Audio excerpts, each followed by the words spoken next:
Welcome to our very first episode here at the Noisy List. I am so excited. We have a very beautiful story for all of us today. Our episode for today is Cancer Survived is a Life Revived. And our special guest is Miss Nicole Vitales-Kimble. Let's go ahead and start our show.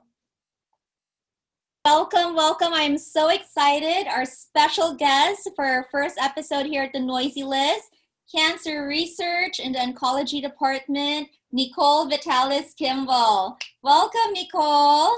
Hi, thank you. I'm so happy to be here. Thank you for inviting me. Of course, we are so excited. I am so excited because our episode today is so interesting and beautiful. Cancer Survived is a Life Revive. Wow. So I cannot wait to hear about this story. And I hope it brings encouragement and information, helpful information for everyone listening.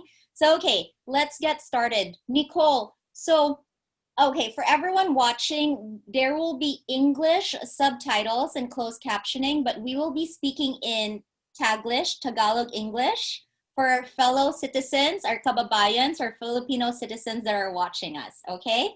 So, Nicole, you moved to the States on the year 2010, right? Yes. Okay. And then, so how many years in total have you been in research? 8 years. 8 years. Wow. Yes. So always in oncology, or did you start with something else? Okay. So my background is I graduated in the Philippines, Bachelor of Science in Nursing, March 2009 sa Olivares College, Parañaque, Philippines. Oh, nice. And then, I took the test sa Philippine test on June 2009, and I failed on my first take. Okay, I failed on my first take. It was very devastating for me because the passing score was 75 and my grade was 74.8. Oh, no. So I feel like, oh my gosh, is this the end of my career? Maybe nursing is not for me. Yeah. But I know. But because of the love and support I have from my family, they really encouraged me to take the test right away because they keep on telling me, if you wait, you're going to start from the scratch, just take the next test, even though I feel so sad. I'm like, is this really for me? Yeah. So I took the test November 2009, and then I moved to America January 2010. Oh, okay. When I came to States, I did not know the results yet. I did not know. Okay. So that day, you were waiting for your results from the Philippines. Yes. It took like 2 months bago lumabas yung results. But that day, that was very unforgettable when I saw the results because there was a snowstorm in Virginia Beach that time, and the place was locked down. Okay, so we were in my aunt's house, my dad, and my 2 uncles. So when we found out that I passed, we still went out to a Filipino restaurant and celebrated because I passed the test. Okay. Wow naman. So you found out 2010 that you passed the board exam in the Philippines. And then yes. And then so what happened? So you're here in Virginia Beach. Did you decide to pursue nursing? Yes, of course. But what happened was when I moved here, I work as a assisted living sa mga seniors. Okay. So from the Philippines to US, there's a lot of paperwork, and it depends which state that you want to take your NCLEX. So the process was very long. I think it was like half a year before I got the go signal na I can take the test for the NCLEX. So here you go. So for people wondering what NCLEX is, NCLEX is the nursing certification board exam for here in the States, right? Yes. So you passed the one in the Philippines and now you had to take the NCLEX here in the States. Yes. And then I took the test, my NCLEX, first time, and my first take, I failed again. I failed again. So I'm like, oh my gosh, maybe nursing is not for me. But anyway, so this is where my journey started because of my failure. So my dad was a research patient in this clinic. It's a private clinic in Virginia Beach. And the manager, the research manager, is a Pinay. Her name is Ate Bell. So that time, they were needing for assistant. So my dad, nakakatawa nga yung dad ko pa yung nagtanong. He asked like, hey, do you have any openings or even volunteer? Kasi anak ko, nurse, but hindi pa nakapasa ng test. So when I had my interview, I'm like, okay, I don't mind even though it's a volunteer. Yeah. So I worked there for a few months as a assistant. So all I do is enter data. Okay. And then here you go. Second time, I took the NCLEX for the second time. Mm-hmm. And unfortunately, I failed again. Oh no! So I did not pass. Yeah, oh, I failed again. So I don't know what to do anymore. I don't know what I need to pursue. But I really know that nursing is my passion. I really want to take care of people. I want to be in the medical field. I really want to do that. So Dr. Knight, he is the doctor in the private clinic, and Ate Bell is the manager. They were like, hey, do you want to be a research coordinator? So I have the background already kasi I'm assistant nga, diba? Yeah. But I was like, man, if I became a coordinator, this is a lot of paperwork, Mm-hmm. But I saw the beauty of research because my dad was a research patient. And I saw that you are closely monitored, you have like the best care, the best medicine, and even about the market, because research is the future of medicine. So they trained me. Yeah. They trained me, and I worked there for 4 years. Oh, nice. So Nicole, so you started in general research. So yeah, if you for our knowledge, general research covers what diseases? So general research, it's like the primary care physician, anything under the sun. It's not really a specialty. It's a general specialty. So when I was working there, I was doing diabetes, a lot of diabetes studies, gout studies, hypertension, hypertensive studies. So it's like the very common, like an internal medicine can see the patient. Okay. So from general research, you were handling gout, diabetes. How did you get into oncology, which is cancer research?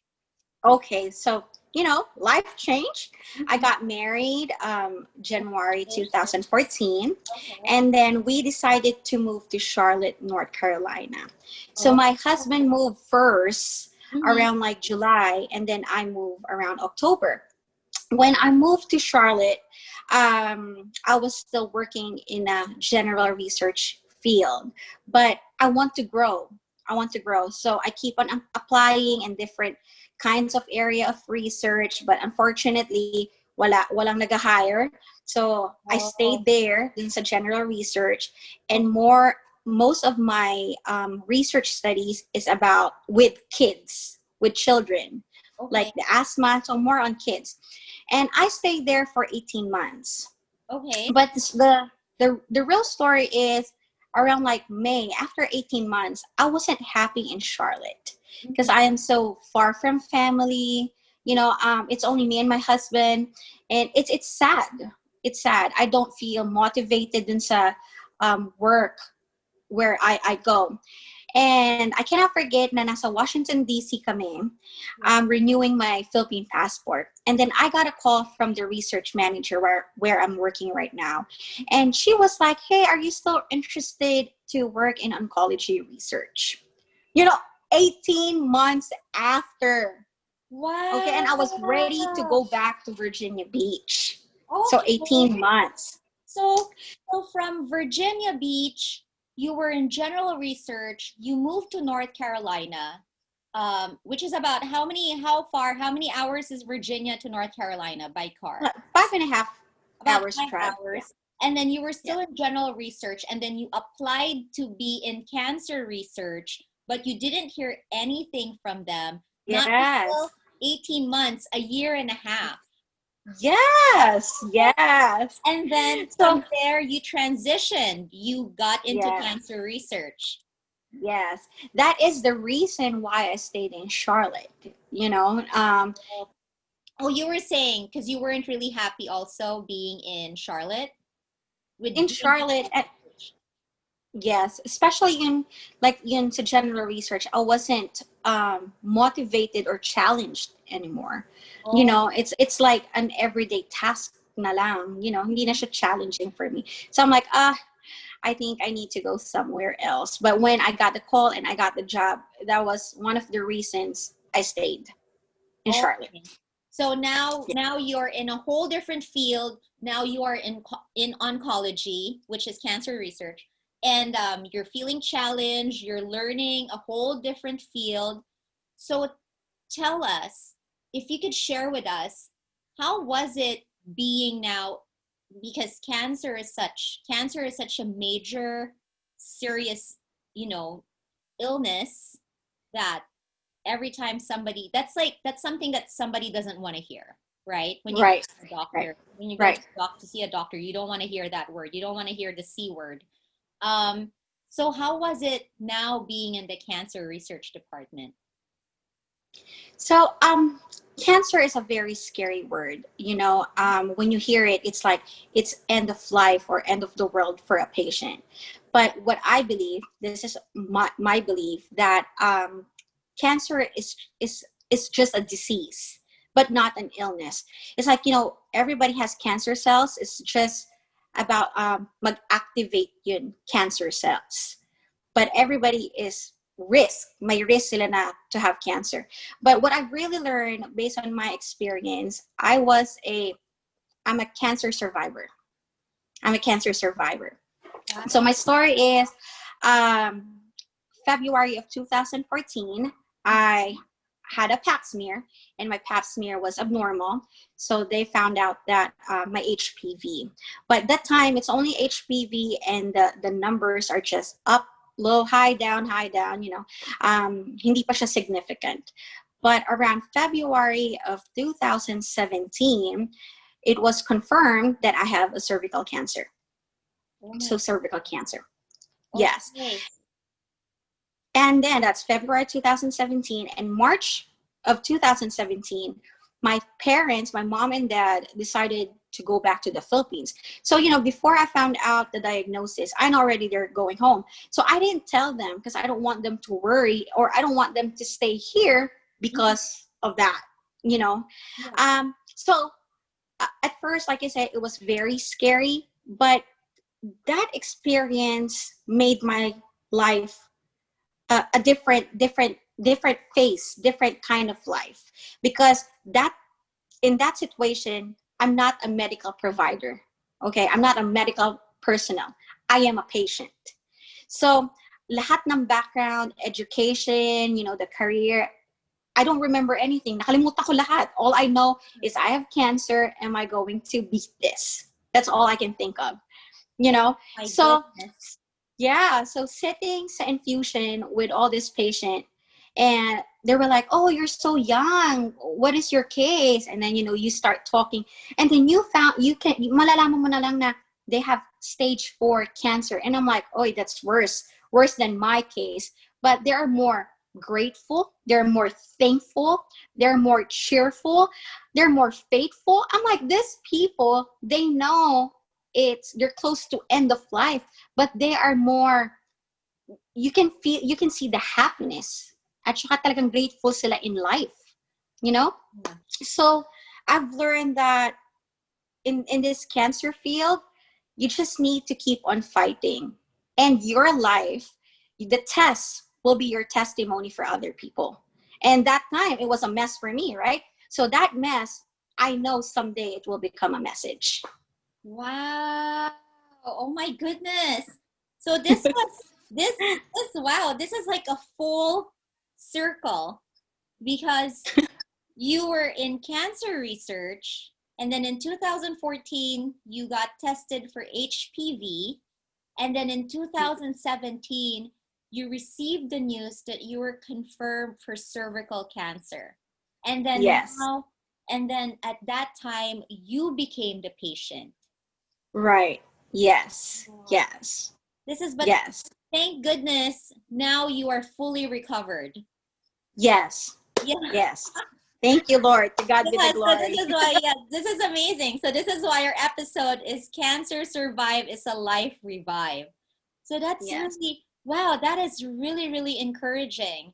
So being a patient, being a cancer patient, and working with cancer patients, what is this like message or like, this testimony na you've said it yourself. You've experienced with them. They're very grateful. They're full of faith. They're hopeful. They're even able to be happy, right? Right. Though they're Right. Right. going through the toughest time. So what message do you have, you yourself having this as a testimony because you yourself survived it? Do you have any messages for anyone who is experiencing or they have a loved one who is experiencing cancer based Yes. from what Thank you've experienced? Yes. So first, faith is everything. You have to believe to God and to yourself also. I believe and I know that God is the only reason I made it this far in life. Talagang only Him. And also, I'm very blessed to my family and friends na we're always there beside me, and prayers also. And also for the family and patients who are going through this trial. Um, Hope matters. Okay, hope is very important because once you choose hope, everything and anything is possible. Because if you tell yourself that you'll be okay, the outcome is you will be okay. you know so I also believe that don't count the days, but make the days count. Wow. You do, you control your days. Say you control Mhm. your life.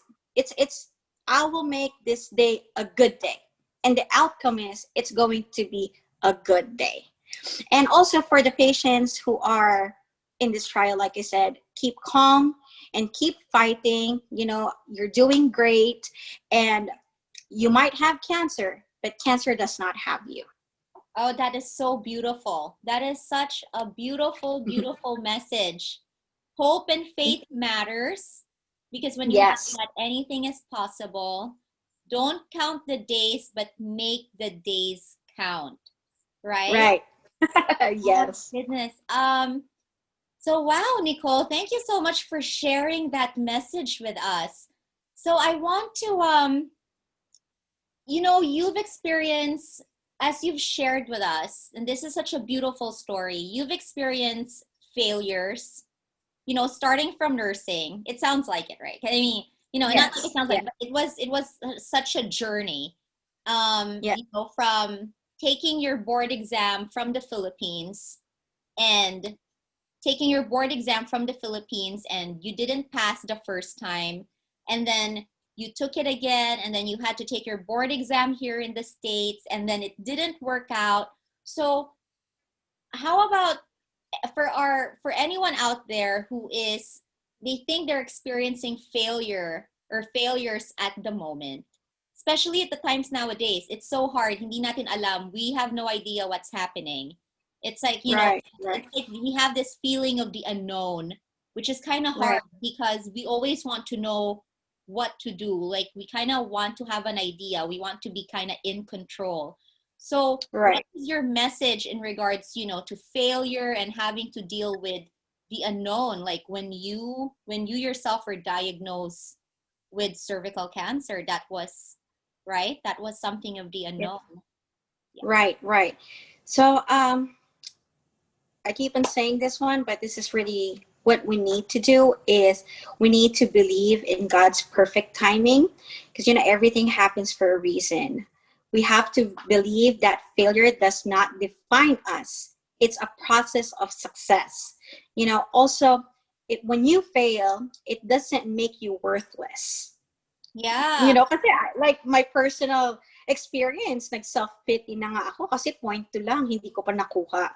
But, I was thinking that okay, everything happens for a reason, so I can share my story. And we have to believe that every time something doesn't work out, it's because there is something way better is on the way. You know, also, failing makes you stronger. That's May kasabihan nga tayo, right? it's What what defines doesn't us. kill you, Yeah, yeah, what doesn't kill you makes you stronger. So I believe when you fail, it forces you to get out from your comfort zone. that's So if it happens like that, it also forces you to grow. So ganun lang talaga hamon ng buhay eh. It's up and down. So you decide where you want to go. Do you want to stay at the bottom, or you want to go up and fly? So the failure doesn't define us. Even success doesn't define us. But right now, what's happening around the world, I think the most important that we have to think is about life, because life right now, it's very, very important. Life is not about being rich or being popular or highly educated or being, successful or failing. It's about being humble, that's kind to one another, and Mhm. especially to ourselves. To That's ourselves. true. We should love ourselves because we cannot give what we do not have. Thank you. I love that message. So we have to learn to love ourselves first, right? Right. Right. That's the Yes. only way. We have to be more kind and compassionate to ourselves, because when we have that within us, if we have that within us, we're able to share it to others. Right. Right? Yes. Yes. This is such a beautiful, beautiful story. It's so encouraging. So, it's hard, and it's so true what you said. Life is kind of like a wheel, right? Sometimes Mm-hmm. you're on top, sometimes you're at the bottom. And Mm-hmm. it's those circumstances in life when we're at the bottom, and we are able to keep going and motivate ourselves to keep going, that builds us, right? Right. Those are the challenging times that builds us as a person. And also, failure makes us humble. That's true. It makes us humble para we can share our success to other people. And also, sa akin, based on my experience, is thank you for failing, because all my success, it's not mine, but, I know it's all God. That's why I give him all the glory sa aking lahat na pinagdadaanan. Of course, because you have another chance to live life. Right. Yes, that is so true. Thank God. Thank goodness you are alive as well and here with us today. So this Thank you. I love it. So um now that with everything you've experienced, and being a part of cancer research department here in the States, do you have any messages for our fellow kababayans, our fellow Filipinos in the Philippines or wherever you are in this world?